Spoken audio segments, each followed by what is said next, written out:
Hello, this video gives you an overview of the Xcode development environment. It's part of the introduction to the app development.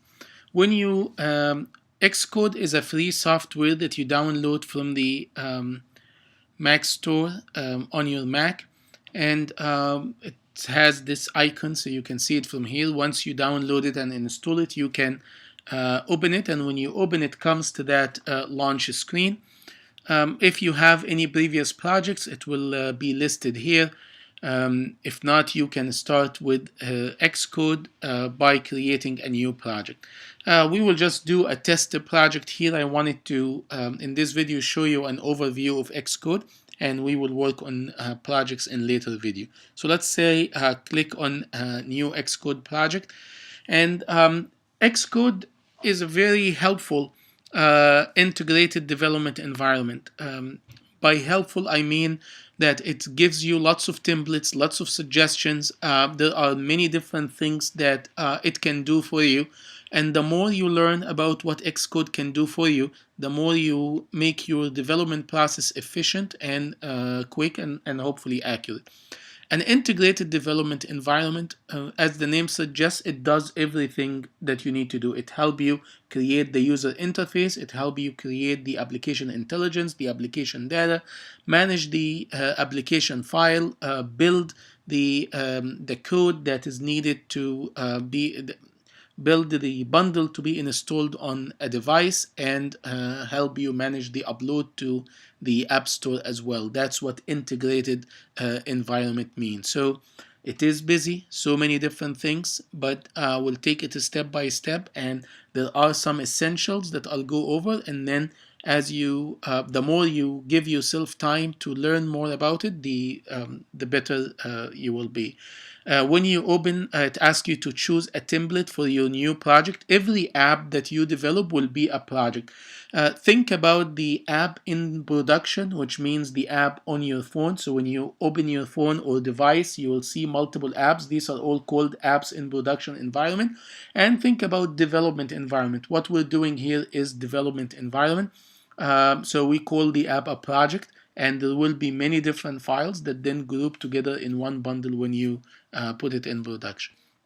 So you can use Xcode to develop for iOS. These are all the mobile devices, iPhone, iPad, and the iPod, and the OS X. This is the Mac system. So all our work will be in the iOS domain. You can develop an application, you can develop a framework or a library, or you can add some other things as well. We will be developing applications. There are multiple templates for developing applications, and you can review each one of them. You see some descriptions here. We will be using the single view application. The word view refers to a screen on your phone. Open any app on your phone, you will see a screen that fills your phone screen. We call this here a view. So this is a template application that has one view already built in there.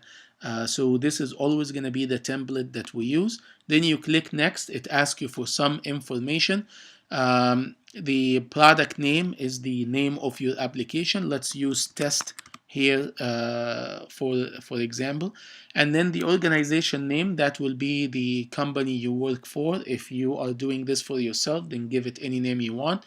I am at the University of Cincinnati, so that's what the name here. Organization identifier, this is an important parameter if you plan to put your app on the App Store.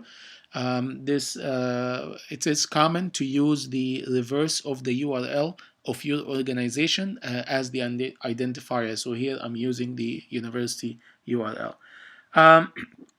There are two programming languages starting in 2015. In the past, it has always been Objective-C, and I have a series on developing, learn how to develop on Objective-C that you can see the playlist.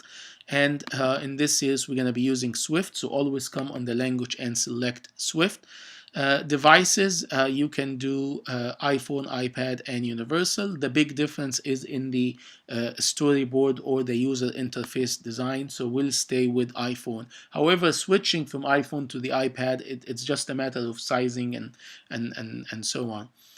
We will not be using core data. This is an advanced topic, so keep that unchecked. And then next, it will ask you where you want to save this. So I made a folder here, and we will save the project to this folder. This is very important to know where the project will be saved in your local drive, because this will be where you can compress the project. If you're working on a different computer, you can email it to yourself, or you can copy the project somewhere, or if you're using a source code management tool, you can know where the file is. Uncheck the create get repository. If you're familiar with get repositories and the different services that offer it, it's a way to control the source and share it.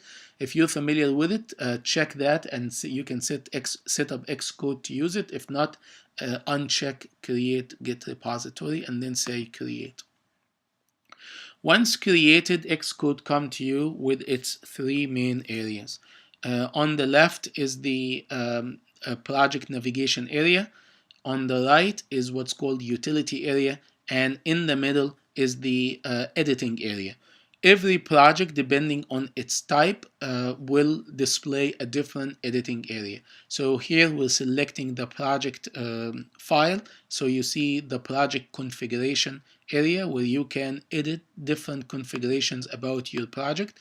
And as you can see, there are quite a number of configurations that you can use. You're going to be working primarily with the general configuration, and you can set up the version of your app, the build, and this is the bundle identifier if you want to change it. And then you have the deployment information, and you can read through this and learn as much as you can. On the project configuration, your project is saved in one bundle or one folder or one directory on your computer that has the same name as your project name. And when you expand this, there are three folders inside. The first one has the project name. The second one has the project name followed by tests, and the third one has products. The products represent what's going to come out of your project. So you can make a project that produces one phone app, one iPad app. You can produce multiple products out of your project. For our purpose, we're going to be working primarily with the project folder, and we will be producing just one product, so we're not going to need to do that. The tests, you can create automated testing to test the application that you develop, and we will not be working with that, but this is a very important topic, and I advise you to explore it further. On the left side, there are three files that are very important. The app delegate.swift, view controller.swift, and main.storyboard. Let's click on the main.storyboard, and you see the editing area changes and give you here a screen that has a view controller. And when you select it, you see changes the document outliner and the utility area. The document outliner can be compressed, so if you look down to the document outliner show and hide button, you can hide the document outliner to give yourself more space. And this is a view controller, and you can try to zoom in or out to see more, but this one represents the screen on your phone. In the storyboard area, the arrow to the left represents the very first screen that will be launched, and as you will see through the different projects, our apps usually has more than one screen. But because we selected the single view template, you will see we have a view. If you selected an empty template, there will be nothing here. Because we have a view in the user interface, we have an associated controller in the project navigation area. And then the other one, the app delegate, this is the representative of the app to the operating system.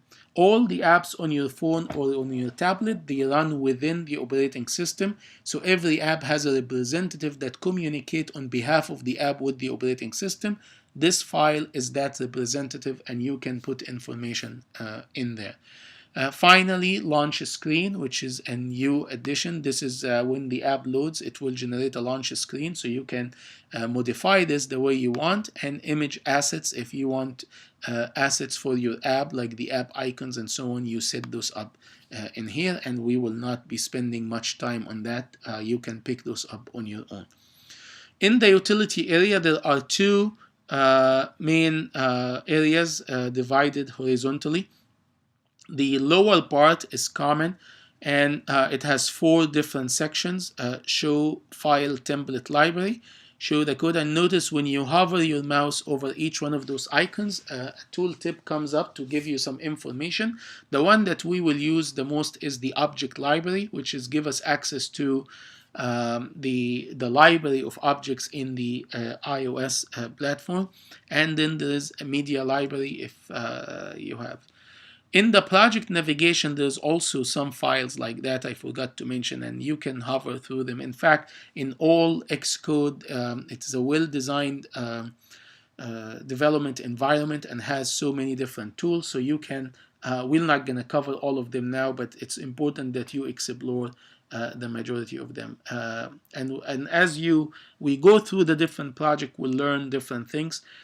You can hide any of those 3 areas by clicking the hide and show like that. You can bring the output area. When we run a project, this will be the output, or you can hide it. Notice once you make a selection in the storyboard, you see those the upper area. The upper area represents the properties of the object that you selected. So in the lower part is all the objects.